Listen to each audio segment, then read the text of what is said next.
Now here's your host, Bill Teegins.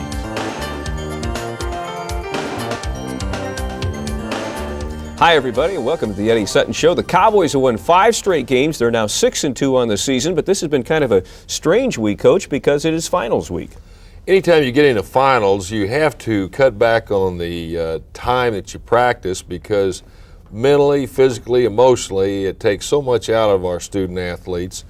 We've practiced every day, and sometimes they all haven't been there, but we have practiced, and the biggest thing that we've concentrated are those tests, because that's why they're in school. They're here to get an education, and I hope, and I keep my fingers crossed, that all of them do well. They certainly put in a lot of study time.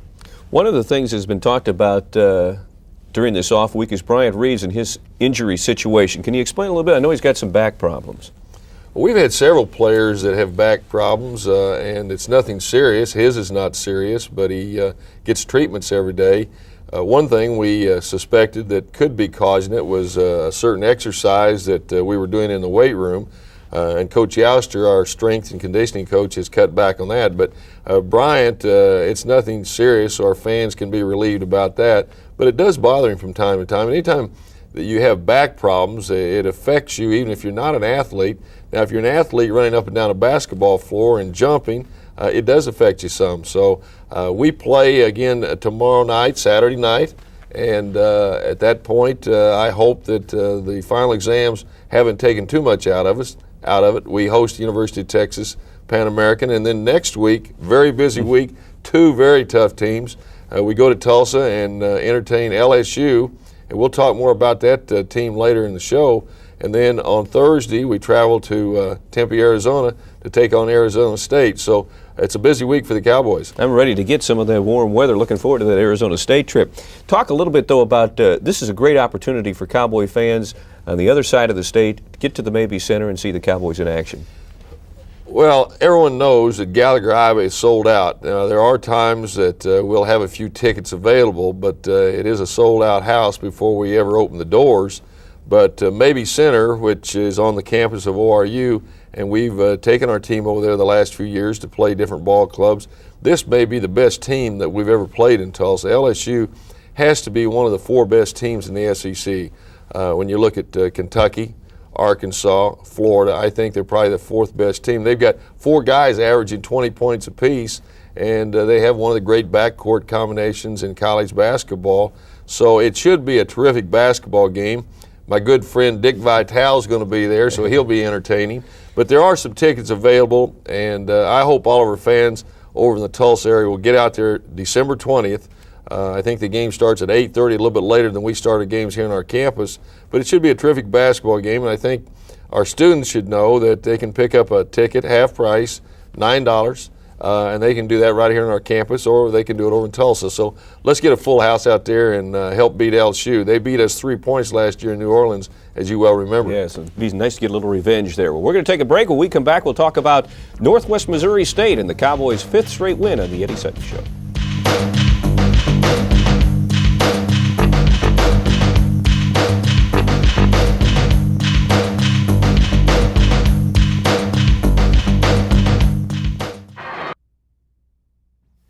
Welcome back to the Eddie Sutton Show. The Cowboys' lone action last week, a victory over Northwest Missouri, 91-53. Let's go out to Gallagher-Iba and check out the action there. And, Coach, you got off to a good start and really didn't have any trouble. You need a game like this every once in a while, Bill. We were able to play all 11 of our players. All 11 scored, which doesn't happen very often. And I might add, all of them played pretty well. Randy Rutherford led our ball club with 26 points, but he also had 10 rebounds, so he had a double-double.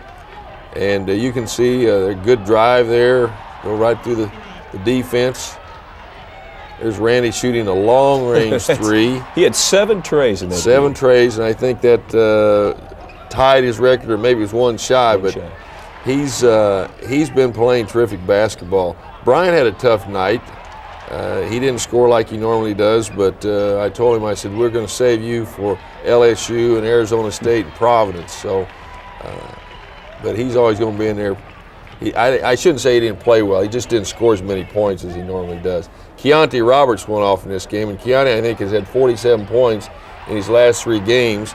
In this ball game, he scored 14 to be right behind Randy as far as scoring. Here he goes. That's what you like to see. Yeah, I like that. I like him slashing and driving to the basket, and we've been able to get the ball to him down low, which he's so strong, so quick that he can really overpower most people that cover him. There's Terry Collins. We're wanting him to shoot more. He had 8 points in this game, 4 rebounds. You know, it means so much. You were talking about the fact, great defense right here by Randy. Great defensive play by Randy Rutherford. We had several steals in the game. We out-rebounded them 47-31. We shot 52% from the field. We still got that bugaboo as far as free throw shooting. We didn't shoot free throws as well. There's a nice defensive play by Keontae Roberts. He ran through the passing lanes, made the steal, and went down and dunked it. Good ball movement right here. Jason with the bucket well, there. Jason and John Nelson, Jason Scare continue to play very well for rookies. I can't say enough about them.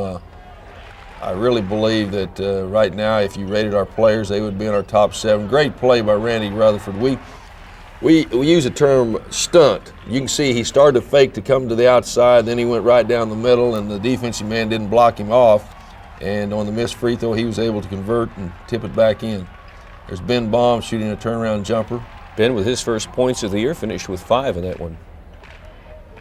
It's nice to get guys like that, though. You talk about they work hard in practice, give them a chance to play and to get some points. As we get into the big part of our schedule, when you get the Big 8 play, or even this next week when you're playing 3 quality teams in LSU, Arizona State, and Providence. You know, some of these guys don't get to play, and you're absolutely right. They work hard in practice every day. So when the opportunity's there to play these guys, we want to play them. There's Kevin Miles. He had a good ball game. There he was laying in 2 of his 6 points. He was driving all the way down, dribbling the ball. He needs to work on his dribbling a little bit. But Kevin continues to improve. At this point of the season, with more or less the week off, talk a little bit about where your club stands right now. I think they're getting better, but I think we can get a better feel for the Cowboys after this next week. We still continue to make too many mistakes, and I use the term, I think we're careless, and that shows up in defensive breakdowns, it shows up in turnovers, it shows up in not blocking your man off his offensive board, giving up an offensive rebound to your opponent. Those are things that we must eliminate. And I'd add one other thing. We foul too much. Mm-hmm. We put the other ball club in a bonus situation too early in each half. These things can be corrected. Our players fully understand they must be corrected before we get to Big 8 play if we're going to challenge the Jayhawks and some of the other teams in the Big 8. And we're going to take a look at what's happened in Big 8 play. It's amazing. I think at this point the Big 8 has won like 40 games and lost 7. And it looks like it's going to be another terrific year as far as Big 8 play. So a lot of surprises. I think Nebraska and Oklahoma are probably playing a little bit better than people had thought. Colorado's improved. K-State is playing maybe a little bit better. And, of course, we all knew that Kansas was going to be outstanding. But right now I think they're the best team in the country. And Nebraska last week had a great win over Michigan State. And Iowa State went to Iowa City and beat the Hawkeyes. So I think the Big 8 is certainly one of the elite conferences in college basketball. And of course, the Cowboys will see Michigan State later in the year, but what a thrilling end to that game it was. A guy hitting 3 free throws to send it into overtime. Well, when we come back, we've been talking about the fact that off the court, a lot of things are going on this week for the Cowboys, and we'll check in with Tom Dirato in Studio C as we come back on the Eddie Sutton Show. Welcome back to the Eddie Sutton Show. We've told you that this is finals week at Oklahoma State. That means a lot of work is done off the court. Let's check in at Studio C, the classroom there with Tom Dirato. Tom? Thanks, Bill. And with us on this edition of Off the Court is Steve Urias, the Director of Academic Services for Student Athletes at Oklahoma State. Steve, welcome to the show. Thanks, Tom. We made mention that this is a very important week for student athletes and students campus-wide. Finals week, a big week for your office as well. Well, there's no question about it. This is kind of the week that we build up and work for the entire semester. Everything that we've done throughout the semester, everything from tutorial support to study halls to special study reviews, really gets tested this week to see how good a job we actually did. And it's a week that's somewhat up in the air for us. We're not sure exactly how everybody will perform, but I think we're reasonably sure that our athletes will do well. I've heard you use the analogy before. You're kind of like a coach in the last 2 minutes of the game now. Yeah, you know, that's one of the things that's tough about this business. You're not sure how it'll actually finish up. A lot of times you do everything that you can, but there's a lot of variables you can't control. And as you go out there and you take a look at classes and you take a look at how student athletes prepare, all you can do is provide the support and help them be successful. One of the many programs in place to help the student athletes is the mentor tutoring program. Tell us about that. That's a program we put in basically 2 years ago, and essentially what it is, it's a program where we put our at-risk student athletes to help them make the transition to Oklahoma State University. What happens is that through the Office of Assessment, Dr. Steve Robinson, we work to determine who actually should be put into that program, and it's from there that we match those student athletes with upper-level students, graduate students, and they help them with note-taking, test-taking, time management. Just a little bit more structured program. And ultimately, all of our programs are aimed at helping student athletes, number one, graduate from Oklahoma State, and retention is a key as well. And we really feel that if we can't retain them, obviously there's no way we can graduate them. I think the public perception sometimes is recruiting is the main emphasis, the main key to the success of any program. While indeed it is, to get the student athlete into the school, retention is really the key, because without them you can't play them, obviously, and that will erode your program over a number of years. Sure, and you can build a program, and I think if you take a look at the numbers here at Oklahoma State, our graduation rate has come up quite a bit in the last few years, and we're excited about that. And we think by putting these programs in place and by retaining student athletes over the years, those numbers will only get better. Programs are only as strong as the coaches and the administration that support them. And in Eddie Sutton, you have a coach who really pushes and believes in the importance of academics. Coach Sutton does a fantastic job for us academically. There's no question about that. In fact, last week, and you saw it, we had study hall a couple of times over in Gallagher-Iba Arena, and he and his assistants, no question about it. But it worked. It worked well, and we were able to have our tutors there, and the assistant coaches, as well as Coach Sutton, were there to help us supervise it. And that's really the key. And as I always tell everybody, the coach holds the most important variable, which is practice and playing time. Coach Sutton has done a great job recruiting quality student athletes, helping us academically in terms of the support. And the administration's done well by us. I actually report to Dr. Becky Johnson, the Dean of Undergraduate Studies, and then she in turn would report to Dr. Marvin Keener, Vice President and Provost. And from there, that's where we get our support and our backbone on campus, and it's worked real well here at Oklahoma State. You are losing a key member of your staff this week. Kevin Feit. In fact, it's kind of, we regret losing him, but it's an exciting time for he and his wife, Robbie, and I think it's a tremendous opportunity. He'll be going to the NCAA as an eligibility representative, a fantastic opportunity for him personally and professionally, and it's always nice to have a friend at the NCAA. You and your staff do a fine job. Thanks for being with us on this edition of the Eddie Sutton Show. That's it from the classroom here in Studio C. We'll throw it back out to Eddie and Bill on the set. Another outstanding piece by Tom, and I might add that Steve Urias and his staff do an unbelievable job with our student athletes. You know, the one thing that they're lacking right now probably is a home, and hopefully in the near future we're going to be able to build a new building over there for the academic support group. We've got the personnel, we just need a place. Right now it's not big enough really to do all the things they want to do. You know, when a fan looks at a basketball program, he obviously looks at wins and losses. You as a coach have to look at so many other things besides that. And coaches, I think fans a lot of times forget how important studies are in a basketball program, especially here at Oklahoma State. It's much more difficult in college today than it once was, Bill. I'm not sure you and I'd have as easy a time as maybe we did, but they have to really manage their time well. And I tell all of our players, I said, hey guys, there's a time to practice, time to play the games, a time to go to church, a time to eat, a time to sleep, a time to socialize. But certainly you have to allow enough time to study and for your classes, because very few of our players are ever going to play in the NBA. Hopefully we'll have a few. But it's important that they get that degree. And, you know, when I go into homes, that's one thing I promised a young man's parents. I said, I'm going to do everything possible. He's got to go to class. He's going to have to do the work. But we've got an outstanding support group. We'll get him all the tutors he needs. And I've told our staff, we don't want to recruit anyone unless we think that Oklahoma State can help him get a degree. I don't want someone that's going to be here for 3 years or 4 years and flunk out. I want them to get their degree. If they have to come back for the 5th year, that's okay. We'll put them on scholarship and aid them so they can get their degree. A lot of valuable lessons you learn in athletics that help you when you get in the real world. But you know that if you don't have that degree, then that doesn't open the door oftentimes where you're given that opportunity to have a good job. And it's like Corey Williams. Corey called me the other day, and he's coming back this next semester to finish his degree. I think he lacks 18 hours, and he can go next spring and then next summer, and he'll have a degree.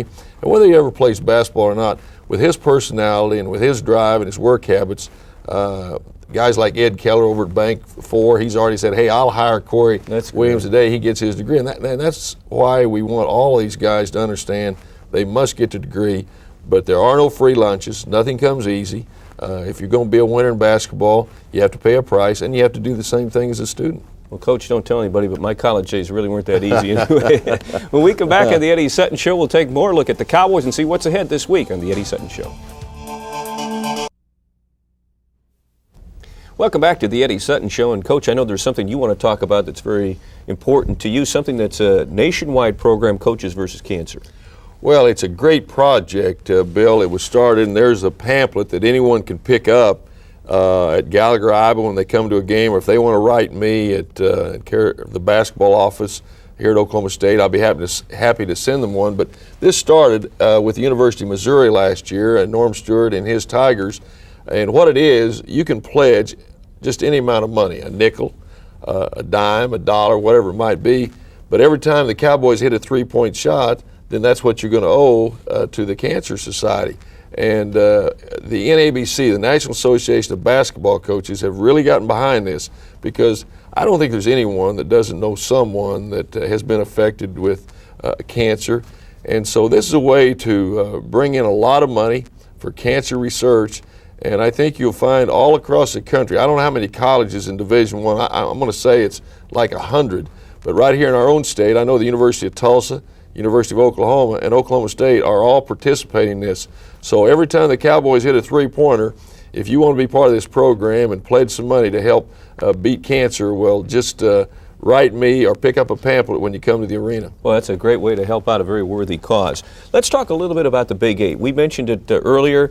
What surprises you about what's happened so far? The play of, you said, Nebraska and Oklahoma, and what else? Well, I think Nebraska has only lost the one time, and Iowa State we knew was going to be good because they were picked right behind us. I think they picked the Jayhawks first in preseason. They picked us second, and Iowa State third, and we knew they had a great front line in with their ball club, and if they got any kind of guard play, they got a new coach. Well, they evidently are really playing well. They had a great win at Iowa City the other night against the University of Iowa. Michigan State is a team we're going to play later, and I watched that game last week, and I thought the Cornhuskers were terrific.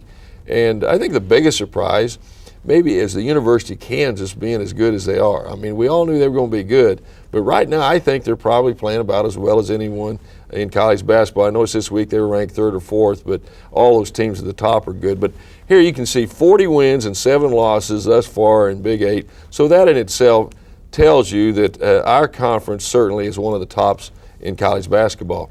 Is it tough to get a handle on what, as we look at the schedule ahead for Big Eight teams, so many new coaches in the league this year? Is it tough to get a handle on how some of those squads are going to play down the stretch and once the conference season begins? Well, we lost some quality coaches. There's no doubt about it. Some of them departed. Some of them are still coaching, but at different schools. I think about Dana Altman, who went to Creighton, and Billy's down at TCU.